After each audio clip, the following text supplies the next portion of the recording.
นะมัตถุรัตนตยัสสะขอความนอบน้อมของข้าพเจ้าจงมีแด่พระรัตนตรัยอภิวันทนาน้อมพระจอมไตรอันล้ำค่าพระพุทธาผู้โลกตั้งเป็นองค์แก้วหน่วยปฐมอภิวาทกราบก้มพระธรรมทรงผ่องใสเลิศวิไลงามงดดังสุรีแยงพื้นผู้เป็นพื้นหน้าบุญล้นพระสังฆองค์เอกวันธนานบใบขมาก้มกราบการขอถวายความเคารพครูบาอาจารย์พระสงฆ์สามเณรทุกรูปทุกองค์ขอโอกาสกล่าวธรรมะขอความสุขความเจริญจงบังเกิดมีแก่ญาติธรรมเมื่อสุขุสุคนมุนินทาวัฒนัมโพชา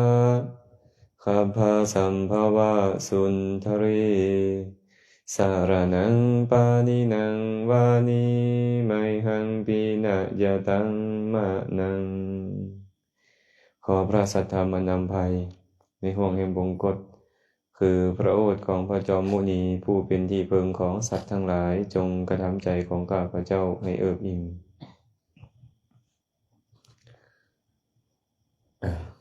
มือเริ่มกันกันเลยเนาะสึกหนาวนิดนึงเงินคำกับมาเนาะไปออกล่ากับมาเนี่ยมาแต่สารวันไปเลยมาฟังธรรม เมืองคงเนาะแต่เมืองคง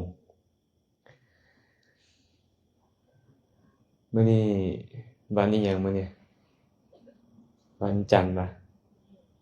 วันจันทร์วันที่5เด็กน้อยก็คงจะเริ่มเข้าโรงเรียนเนาะเริ่มเข้าโรงเรียนเมื่อนี้เป็นมื้อที่เท่าใดที่พวกเขาออกเดินทางมาเป็นมื้อที่เท่าใดเอาเริ่มวันที่เอาลองนับพร้อมกันมึงดู22 23 24 25 26 27 28 29 30 31 1 2 3 4 5เนาะมื้อนี้เนาะมื้อที่15ต้องนับข้อมือไว้เดี๋ยวนี้เลย เป็นจังได๋ย่างมา15มื้อแล้วท้อแท้ท้อถอยได้บ่ฮะบ่แม่นบ่ยังบ่ท้อแท้ท้อถอยมีพัดมาลาและ3 เมื่อวานลาไป2ขนาดสิขอมื้อแล้วเพิ่นว่าเป็นจังไดล่ะบ่ไหวแล้วเพิ่นว่า สิเมื่อไสเมืองโค้งมื้อหนึ่งกำลังนอนอยู่ในเต็นท์จัวน้อยมาอาจารย์ข้าหน่อยมาขอลาเมื่อเพิ่นว่าไป2เมืองโขงนาคำก็มาขอพักเนาะบ่ไหวตีนอักเสบบวมมันย่างบ่ได้แท้นะได้อาศัยดอกเตอร์หงรัตดาเมื่อวานนี้เนาะใส่ยาให้จังค่อยไข้หน่อยหนึ่งว่าซั่นอุปสรรคหลายอันหลายแนวหลายอันหลายแนวแต่ก็สำหรับพวกเราผู้มีปณิธานความตั้งใจไว้ดีผู้มีปณิธานความตั้งใจดีพวกเขาก็จะบ่ทอดใจเนาะแต่บ่ทอดใจอาตมายังประทับใจไอ้จัวอันนี้อยู่เลยเนี่ยจัวกิมซุงทั้งยางทั้งให้ทั้งยางทั้งให้ซื้ออยู่แต่ก็บ่ยอมขึ้นรถย่านหมู่จดซื้อบ่ยอมว่าซั่นข้อยต้องผ่านโครงการให้ได้เพิ่นว่าโอ้ต้องแบบนี้ต้องแบบนี้จึงค่อยสมศักดิ์ศรีเนาะสมศักดิ์ศรีสามเณรใจสิง แต่ก็บางทีมันก็ท้อแท้ใจเนาะทั้งเมื่อยแล้วก็ต้องมาไหว้พระสวดมนต์มานั่งสมาธิมาฟังธรรมบางมื้อก็10 โมงบางมื้อก็11 โมงรู้สึกเมื่อยเลยพอไม่ข่าวเมื่อยบ่เมื่อยอยู่บ่โอ้นึกว่ามีแต่ครูบาอาจารย์เนาะไม่ข่าวก็เมื่อยไอ้เจ้าตั้มเลยเว้าจังซี่เด้ เราบอกว่าเที่ยวทางบ่สุดสิ้นอย่าหันหลังให้เขายำคันสิตายก็ตายทั้งหน้าพุ่นเขาจังย่องว่าหารแล้วคันท้อแท้ขึ้นมายามใดล่ะนึกถึงคำเว้าไอ้เจ้าตั้มเด้อเที่ยวทางบ่สุดเส้นนะยังบ่ถึงจุดหมายนะอย่าหันหลังให้คนอื่นยำให้เขาว่าโอ้ยเบิ่งแหน่ปานนั้นตอนสิไปขี้คุยกันน่ะมียาพอบางยาพอขี้คุยข้าน้อยเคยทกมาแล้วนะสบายนะซ้ำนี้นะเฮ็ดนาก็เคยเฮ็ดมาแล้วเพิ่นว่ามันบ่คือตากแดดเฮ็ดนาอันติมันหยังเนาะเพียงได้แล้วบัดนี้โอ้ยบ่ไหวแล้วบ่ไหวแล้วเพิ่นว่าโอ้มันบ่คือจังนี้นะว่าซั่นเนาะคันยังบ่คันมาผ่านอย่าขี้คุยโครงการอื่นนี่อาจจะเจ็บปวดแฮงหลายใส่เกิบแม่นบ่แต่โครงการของพวกเฮาอยากเห็นกำลังของมหาบุรุษกำลังของมหาบุรุษแสดงออกมาเนาะก็ให้กำลังอกกำลังใจเด้อบ่แม่นบ่ให้ถอดใจได้เนี่ยตราบใดก็ตามยังบ่ฮอดพระธาตุหลวงถือว่าเฮายังบ่คันชนะ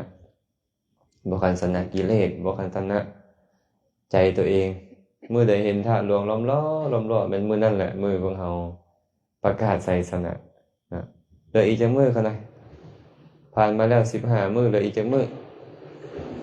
34มื้อแม่นบ่เหลืออีก34มื้อยังบ่ได้ครึ่งนึงเนาะยังบ่ได้ครึ่งนึงยังบ่ได้เสี้ยว1/3แม่นบ่ก็จะฟ้าถอดใจกันแล้วกันเนาะเบิ่งดูนี่พอไม่ออกเอาน้ำปานะมาตั้งบักไกลๆมาถวายให้กำลังอกกำลังใจเนาะมื้อนี้ก็จะเอาธรรมะมาเว้าสู่ฟังจักน้อยหนึ่งจะบ่เว้าหลายมื้อนี้มีธรรมะอยู่ข้อหนึ่งที่พระสัมมาสัมพุทธเจ้าตรัสเอาไว้พระองค์ตรัสว่าภิกขุทั้งหลายมีคน5ประเภทในโลกนี้ในโลกนี้มีคนอยู่5ประเภท5ประเภทมีหยังแน่จื่อเด้อ1คนผู้ให้แล้วยอมดูหมิ่น2บุคคลผู้ดูหมิ่นเพราะการอยู่ร่วมกันถือว่า3บุคคลผู้เสื่อง่าย4บุคคลผู้โลเล5บุคคลผู้ลุ่มหลงงมงายภิกขุทั้งหลายคนในโลกนี้มีอยู่5ประเภทนี้แหละให้พวกเราจือกันได้นี่จือบ่ส่วนในเบิ่งดู1บุคคลผู้ให้แล้วยอมดูหมิ่น2บุคคลผู้ดูหมิ่นเพราะการอยู่ร่วมกัน3บุคคลผู้เสื่อง่าย4บุคคลผู้โลเล5บุคคลผู้ลุ่มหลงงมงายคน5ประเภทนี้มีปรากฏอยู่ในโลกภิกขุทั้งหลายบุคคลผู้ให้แล้วยอมดูหมิ่นเป็นแนวใดบุคคลบางคนในโลกนี้ยอมให้ของแก่บุคคลอื่นเขายอมคิดแบบนี้ว่าเฮาเป็นผู้ให้แต่คนอื่นเป็นผู้รับภิกขุทั้งหลายนี่แหละเรียกว่าคนผู้ให้แล้วย่อมดูหมิ่นบางคนก็มักเป็นเนาะก็ค่อยนี่แหละให้อันนั้นกับเรานะมีแต่ขอหมู่มีแต่เอานำหมู่ผู้นั้นน่ะมีบ่แบบนี้มีบ่แม่นแม่ข่าวนี่ก็มีบ่เนี่ยยันมีอยู่ได้เนาะก็ข้าน้อยนี่แหละตำแจ่วมะขามป้อมให้นะผู้นั้นล่ะมีแต่กินบ่เฮ็ดนำหมู่แม่นบ่แม่ข่าวนางมีบ่แบบนี้มีอาตมาว่ามีได้ให้อยู่ให้น่ะแต่ว่าให้แล้วดูหมิ่นใจเสียหายบ่ใจเสียหายภายหลังเนาะอันซั่นพวกเราเฮ็ดจังได๋ให้มันบ่เป็นแบบนี้แต่ว่ามันมีในใจของพวกเรานี่นะพระพุทธเจ้าก็เลยตรัสเรื่องขององค์ของผู้ให้เอาไว้เนาะ ปุพเพวะทานาสุมโนทะทังจิตตังปสาทะเยทัตตวาอัตตมโนโหติเอสายัญญัสสะสัมปทาบุคคลก่อนให้ใจดีกำลังให้ใจผ่องใสให้ไปแล้วเกิดความปลื้มปิติยินดีนี่แหละเป็นองค์ประกอบของญาณคือการให้นะคนโดยส่วนหลายมักคาดข้อสุดท้ายนี่นะมักคาดข้อสุดท้ายข้อที่หนึ่งบางเทื่อก็ตั้งใจดีได้บางเทื่อโอ้ยเตรียมต้นครับสู่ครูบาอาจารย์ตั้งวันที่ตั้งเวลาไปแล้วมื้อนี้มื้อนั้นเพิ่นมาเฮาจะต้อนรับอย่างดีใจดีแล้วเนาะใจดีดีน้ำปานะสิเฮ็ดแบบนี้อาหารวันข้าวสิเฮ็ดแบบนั้นเพิ่นเข้ามาสู่ตระกูลเฮาสิแต่งอาสนะแบบนี้ต้อนรับแบบนั้นดีดีใจนะพอครูบาอาจารย์มาฮอดปึ๊บใจก็บ่คุ้นมวยเฮ็ดด้วยความเต็มอกเต็มใจจิตใจปลื้มปิติยินดีบางคนน้ำหูน้ำตาไหลก็มีเห็นบ่มื้อวานมื้อก่อนเนาะมื้อก่อนหรือมื้อวานเนี่ยมื้อก่อนเนาะย่างมาเฮือนก่อนมาฮอดเฮือนแม่ออกหงส์เนาะไปเจอแม่ย่าหนึ่งอยู่แถวเลยเครือเขากาดมาเขาเอิ้นบ้านอิหยังข้าน้อยได้เห็นย่าแล้วว่าซั่น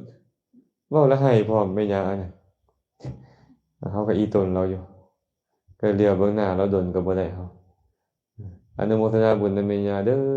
ข้าน้อยเคยเห็นแต่ในเฟซเพิ่นว่า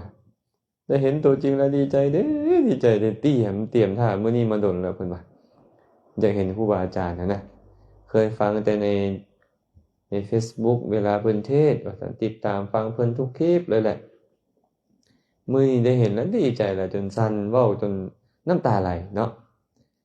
ให้แล้วใจกำลังให้อยู่ถวายเข้าของแล้วก็ดีอกดีใจปลื้มปิติใจบ่คุณมัว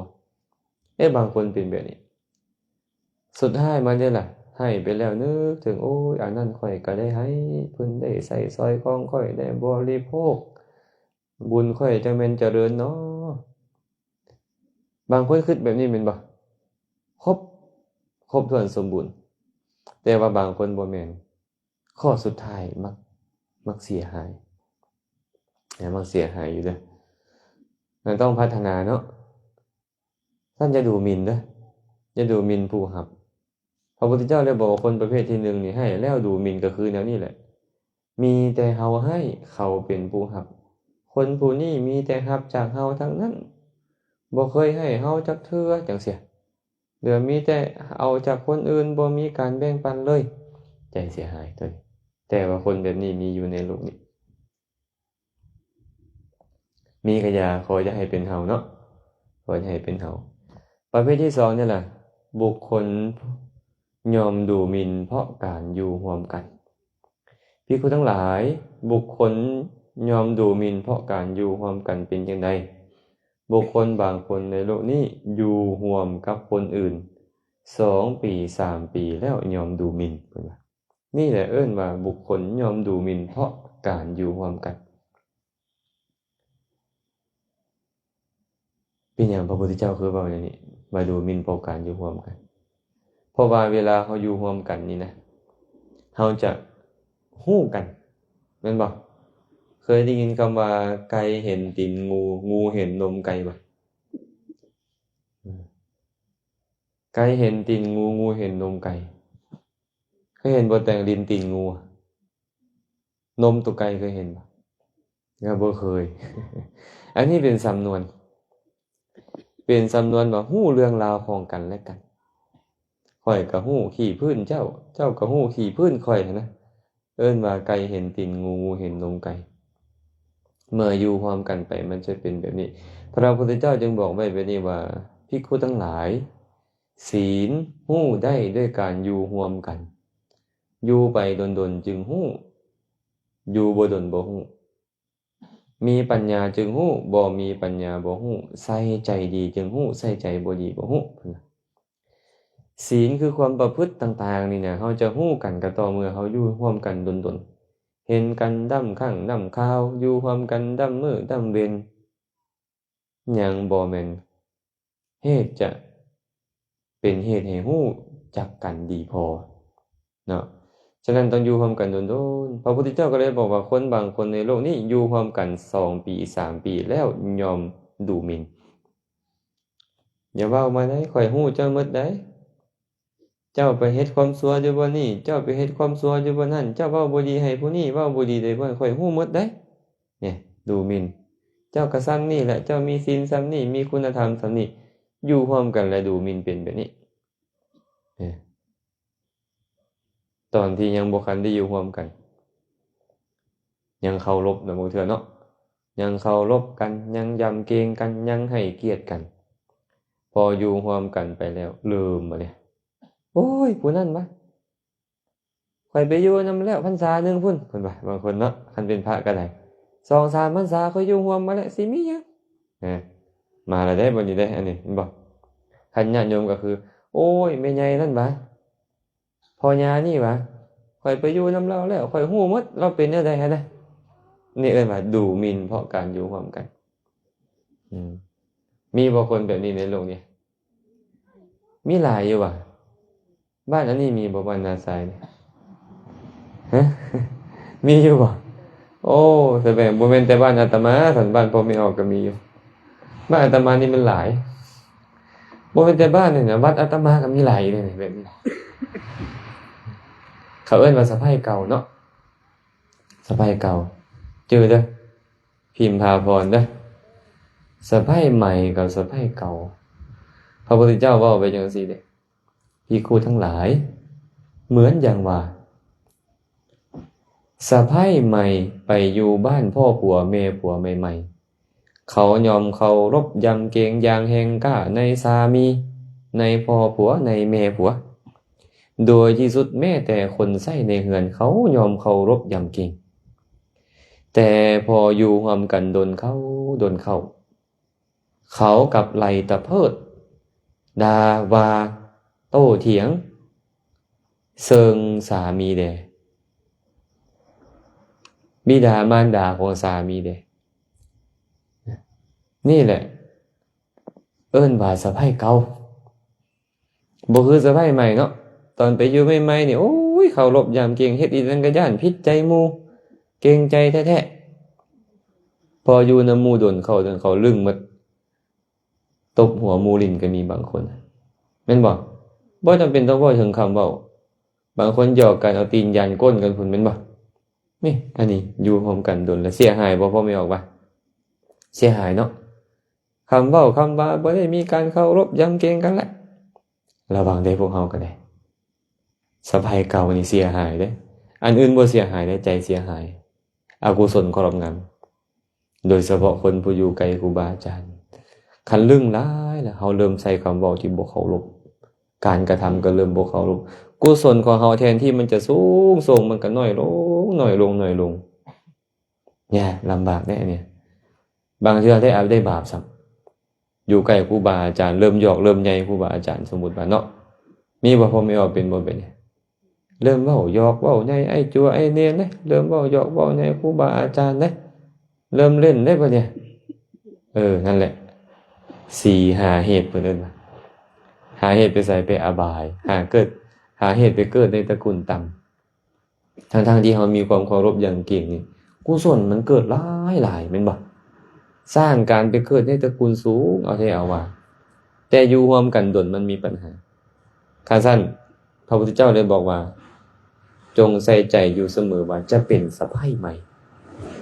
ข้อยจะตั้งความเคารพยำเกรงไว้หมดกับทุกคนที่ข้อยไปอยู่ใจค่อยจะดีตลอดเลยพระพุทธเจ้าก็เลยบอกเหมือนกับภิกขุคือกันได้เพิ่นภิกขุบางองค์ในธรรมวินัยนี่บวชมาใหม่ๆเคารพยำเกรงอย่างแห่งกล้าในอุปัชฌาย์แดในอาจารย์แดในเพิ่นสัพพรหมจารีแดโดยที่สุดแม้แต่สามเณรแม้แต่คนวัดเขาก็ยังเคารพยำเกรงบ่กล้าโต้บ่กล้าเถียงบ่กล้าเว้าบ่กล้าว่าแม้แต่คนวัดแม้แต่ไวยาวัจกรก็ยังบ่กล้าใช้ถ้อยคำที่บ่ดีกับเขาแต่พออยู่ร่วมกันโดนเขาเขากับไหลตะเพิด ต่อว่าโต้เถียงอุปชฌาย์แด่อาจารย์แด่โต้เถียงเพื่อนสะธรรมิกแด่ประพฤติสิ่งที่บ่ดีต่างๆต่อเพื่อนสะธรรมิกแด่แบบนี้มีบ่พวกไม่ออกมาเป็นแบบนี้บ่ตอนพ่อไม่ออกมาอยู่วัดใหม่ๆเข้าวัดใหม่ๆเป็นจังได๋ใจดีเนาะป้าเคารพครูบาอาจารย์เคารพไอ้จัวไอ้เนนเรื่องกันเข้าหายจัวได้บ่เนี่ยเห็นบ่ เริ่มหายจัวแล้วเริ่มไปแนวใหม่แล้วบ่เนี่ยตอนนี้เริ่มหายจัวอยู่มือใหม่มาหายพระบ่เนี่ยถูกมั้ยไปไสไม่ออกบ่เนี่ยสิไปไสอาบายท่องให้ขึ้นใจเด้อพิมพ์พาพรเด้อไปอาบายไปอาบายบัดนี้สิหายจัวปุ๊บไปอาบายให้คำนี้ออกมาก่อน เนาะสิให้ไม่เข้าแม่สินำกันไปอาบายแบบนี้นี่ใจเขาจะเจริญเขาจะเจริญเนี่ยเขาเตือนตัวเองมันบอกอย่าลืมเด้ว่าคนเตือนตัวเองได้เด้จังเป็นผู้เจริญมีคำก่อนหนึ่งอาตมากำมาบอกตนเตือนตนนั่นได้ให้พ้นพิษตนเตือนจิตตนได้ภัยจะเหมือนตนเตือนตนบ่ได้ภัยจะเตือนมิตรแช่เฉือนไผจะสวยมาเตือนตนต้องเตือนตนเองเพิ่นว่าเมื่อตนเตือนเองได้หมู่ก็อยากเตือนตนเองเพราะเฮาเคารพยำเกรงหมู่เนี่ยเฮาเตือนตัวเองตลอดว่าเฮาจะเคารพยำเกรงหมู่ให้เกียรติหมู่ก็อยากมาทักมาเตือนเวลาเฮาเฮ็ดผิดพลาดคันเฮาเตือนตนบ่ได้มีแต่โกรธจอบแท้ถ้าจะโกรธจะเคืองหมู่อยู่เอาแล้วบัดนี้หมู่ก็โอ้ยอย่าไปสนกับเราเพราะท่าอันนั้นน่ะนางอันนี้น่ะอย่าไปสนกับเราพระองค์นั้นเจ้าองค์นี้มิจฉาเชือนบ่เนี่ยแล้วไผจะซอยมาเตือนตนแล้วบัดนี้บ่มีแล้วบ่เจริญฉะนั้นเราต้องฮู้ตัวเองแล้วก็พยายามเตือนตัวเองพร้อมพุทธพจน์พระพุทธเจ้าก็เว้าไว้เด้โยพาโลมัญญติภลยังปันดิโตวาปิเตนะโสพาโลจะปันดิตะมานีสเวพาโลติมุจจติคนพาลเมื่อฮู้ตนเองว่าเป็นพาลเขาจะเป็นบัณฑิตได้เพราะความฮู้ตัวนั้นแต่คนพาลกลับสำคัญตัวเองว่าเป็นบัณฑิตพระพุทธเจ้าทั้งหลายก็เอิ้นเขาว่าคนพาลนั่นแหละนี่พระพุทธเจ้าบอกไว้นี่ต้องเห็นข้อบกพร่องของตัวเองเตือนตัวเองได้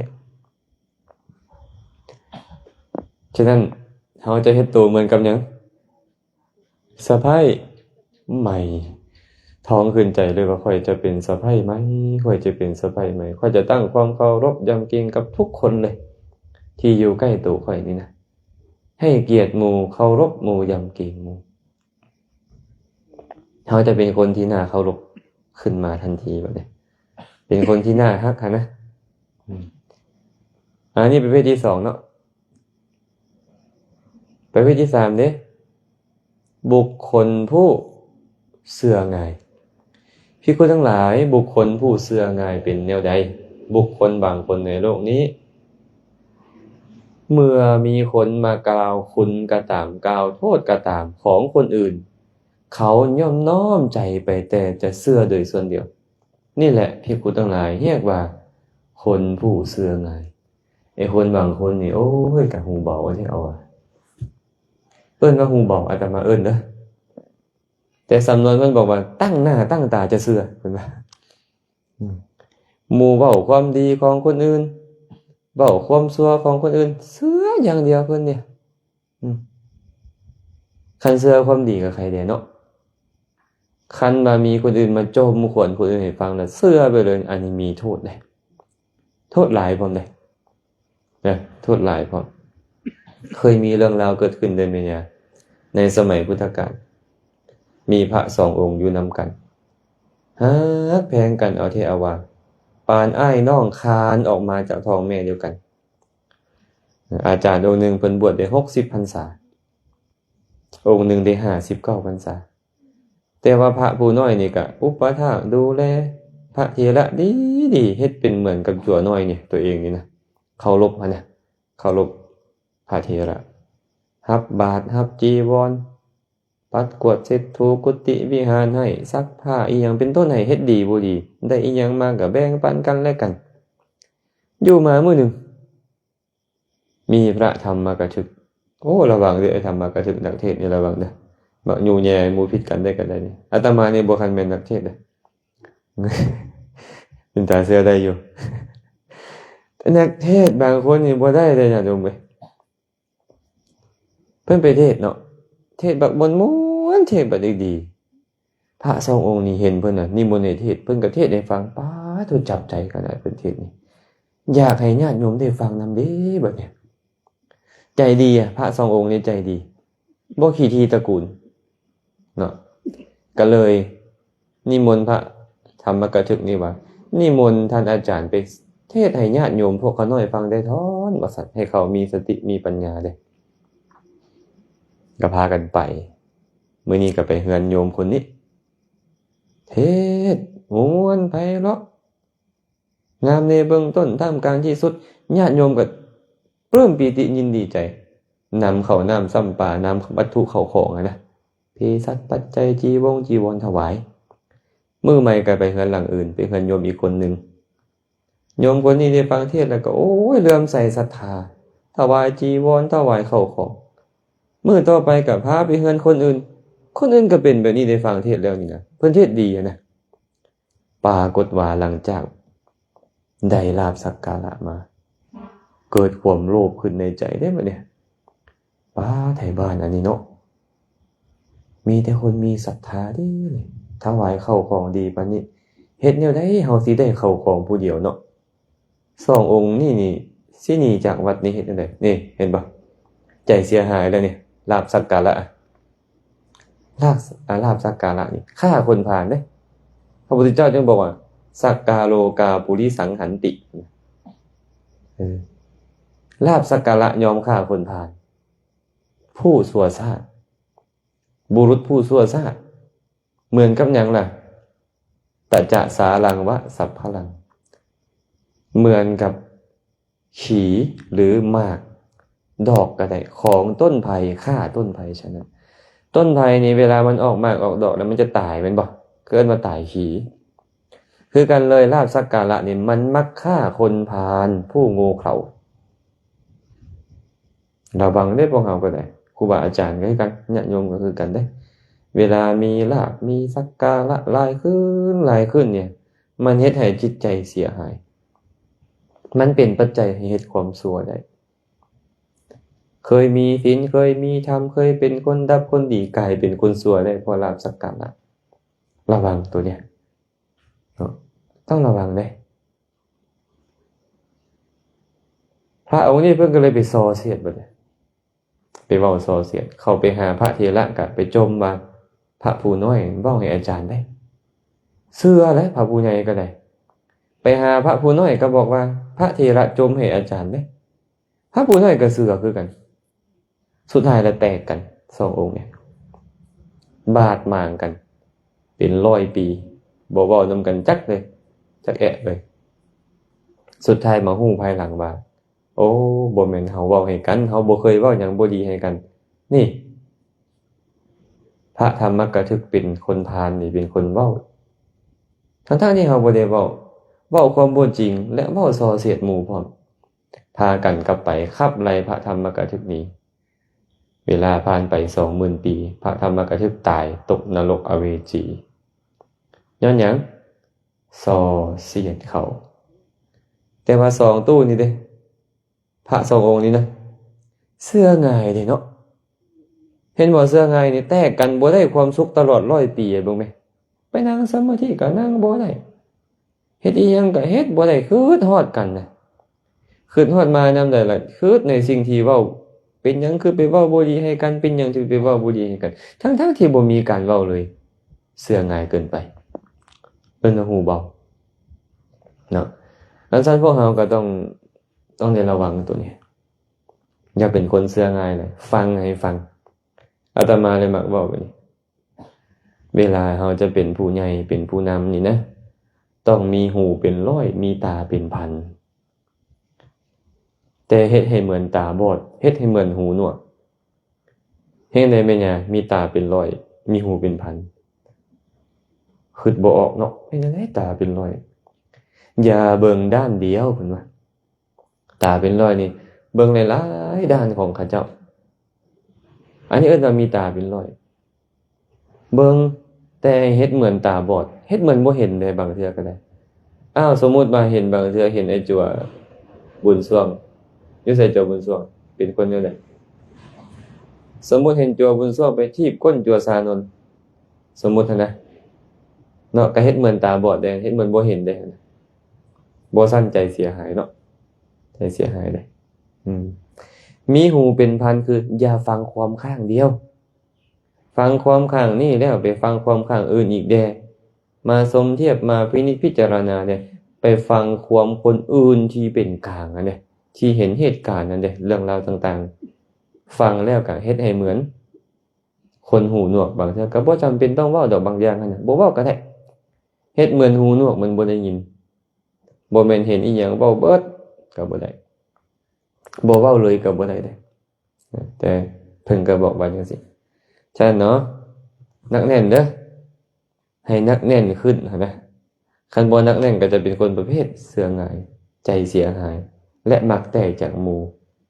คันผู้ใดเป็นคนเสื่อง่ายหลายก็จะตีโพยตีพายเนาะประเภทที่4แม่นหยังคนโลเลภิกษุทั้งหลายคนผู้โลเลเป็นแนวใดบุคคลบางคนในโลกนี้มีศรัทธาเล็กน้อยมีความฮักเล็กน้อยมีความภักดีเล็กน้อยมีความเลื่อมใสเล็กน้อยนี่แหละเรียกว่าคนโลเลศรัทธาน้อยหน่อยพวกเนี้ยบ่ค่อยมีศรัทธาเอิ้นว่าคนโลเลเพิ่นเป็นจังได๋คนบ่มีศรัทธาฮะคือเฮาบ่คือเฮานี่บ่คนบ่มีศรัทธาบ่คือติบ่เนาะคนมีศรัทธาน้อยเนี่ยเฮ็ดอีหยังก็เฮ็ดยากศรัทธาบ่ตั้งมั่นเด้คืออยากจะเฮ็ดอยู่ตอนมีศรัทธาเอาแล้วเดี๋ยวก็หมดศรัทธาแล้วมันน้อยโพดแล้วกำลังมันบ่มีพอในการจะเฮ็ดกุศลกับเราอื่นให้ทานก็ยากรักษาศีลก็ยากไปฟังธรรมก็ยากกราบไหว้พระเจ้าพระสงฆ์ก็ยากท่องบนสาธยายก็ยากคนมีศรัทธาน้อยและพร้อมที่จะเปลี่ยนแปลงอยู่เสมอแบบนี้เอิ้นว่าคนโลเลเดี๋ยวก็จะเอาแบบนี้โอ้ยเดี๋ยวก็ย่าแล้วเดี๋ยวก็จะเฮ็ดแบบนี้เดี๋ยวก็ย่าแล้วสินะเคยบ่ตั้งใจไว้คักโอ้ยสินั่งสมาธิจัก2ชั่วโมงกว่านะมื้อนี้ฮอดเวลามาโอ้ยเมื่อยแท้พักผ่อนจักหน่อยก่อนเพิ่นว่าผ่านไป3ชั่วโมงแล้วยังบ่คันลุกปานนี้พักผ่อนจักหน่อยเพิ่นหั่นมื้อนี้สิท่องบนสาธยายก่อนนะสิท่องคาถานี้ให้ได้ก่อนนะสิท่องปฏิโมกข์ให้ได้ก่อนนะฮอดเวลามาหายจ่อยเป็นบ่แบบนี้เป็นหมดแหละผู้นั่งเงียบมันก็เป็นหมดแหละนี่เอิ้นว่าคนโลเลเนาะคนโลเลบ่นักบ่แน่นอีหยังพร้อมที่จะไปตลอดแหละเหมือนกับฝ้ายนะรู้จักฝ้ายบ่นุ่นงิ้วนะขอแค่มีลมเถอะปีเรื่องเดียวค่อยนี่นะบ่นักแน่นจักดิเอิ้นว่าคนโลเลเนาะสุดท้ายนี่ล่ะภิกษุทั้งหลายคนผู้ลุ่มหลงงมงายเป็นแนวใดบุคคลบางคนในโลกนี้บ่ฮู้ว่าอันใดเป็นกุศลบ่ฮู้ว่าอันใดเป็นอกุศลบ่ฮู้ว่าอันใดเป็นประโยชน์บ่เป็นประโยชน์บ่ฮู้ว่าอันใดปราณีตอันใดต่ำทรามบ่ฮู้ว่าอันใดเป็นธรรมดำอันใดเป็นธรรมขาวนี่แหละภิกษุทั้งหลายเรียกว่าคนผู้ลุ่มหลงงมงายบ่อีโนอีนี่หยังเพิ่นนี่น่ะหมู่ว่าดีก็ดีหมู่ว่าบ่ดีก็บ่ดีหมู่ว่าเฮ็ดก็เฮ็ดหมู่ว่าบ่เฮ็ดก็บ่เฮ็ดบ่ฮู้เรื่องบ่ฮู้ราวเลยเฮาเป็นคนหนึ่งในนั้นบ่แม่ตุสีฮะคันเฮาเป็นคนหนึ่งในนั้นเฮาเป็นคนหยังโง่เขางมงายคันเฮาเป็นคนแบบนั้นน่ะคันซั่นเฮาต้องฮู้เด้เนาะโดยเฉพาะพวกเฮานี่ติดซอยห้อยตามครูบาอาจารย์ตลอดจนบ่ขาดครูบาอาจารย์ก็เทศน์ให้ฟังตลอด แต่ว่ายังปึกคือเก่านี่บ่ได้เลยแม่ข่าวนะเนาะ ปานนั้นหม้อคว่ำนี่มันบ่ได้เด้เนี่ยหงายได้แล้วเอาก็หงายหม้อขึ้นมาเด้เฮ็ดเหมือนหม้อหงายเด้เทน้ำลงก็ให้ข้างจักหน่อยเด้ครูบาอาจารย์เทศก็ให้มันเหลือจักหน่อยเด้เทศจักเรื่องแล้วอัน15มื้อผ่านมานี่อาจารย์เทศจักเรื่องแล้วฮะโอ้ยสิไปนับได้เนาะเทศแท้เทศว่าบ่จื้อจักเรื่อง จะว่ามือใหม่นะอันมือสวยนี่เทศเรื่องหยังนะมือสวยนี่ต้องลืมเลยนะเดี๋ยวนี้แม่นบ่พร้อมที่จะลืมเลยแต่ถึงจังไดก็อย่าเนาะได้ฟังแล้วก็ถือว่ามีเหตุมีปัจจัยแล้วดีกว่าบ่ได้ฟังเลยคันหากว่าเฮาได้ฟังศีลได้ฟังธรรมแล้วฮู้ว่าอันนี้เป็นประโยชน์อันนี้บ่เป็นประโยชน์อันนี้ควรอันนี้บ่ควรอันนี้เป็นบุญอันนี้เป็นบาปอันนี้ปราณีตกว่าอันนี้ทำซามก่อนจังซี่เป็นต้นนี่นะเฮาถือว่าสำเร็จประโยชน์ของการฟังได้แต่เฮาบ่ฮู้หยังเลยนี่ก็บ่ได้เนาะอย่างน้อยๆเนาะก็ฮู้ว่าเป็นบุญควรเฮ็ดเป็นบาปบ่ควรเฮ็ดถึงมันบ่จือก็อย่ามันบางคนฟังธรรมแล้วบ่ค่อยจือเด้แต่ว่าเข้าใจว่าอันนี้เนี่ยเป็นบาปบ่ควรเฮ็ดเพิ่นสอนให้บ่เฮ็ดอันนี้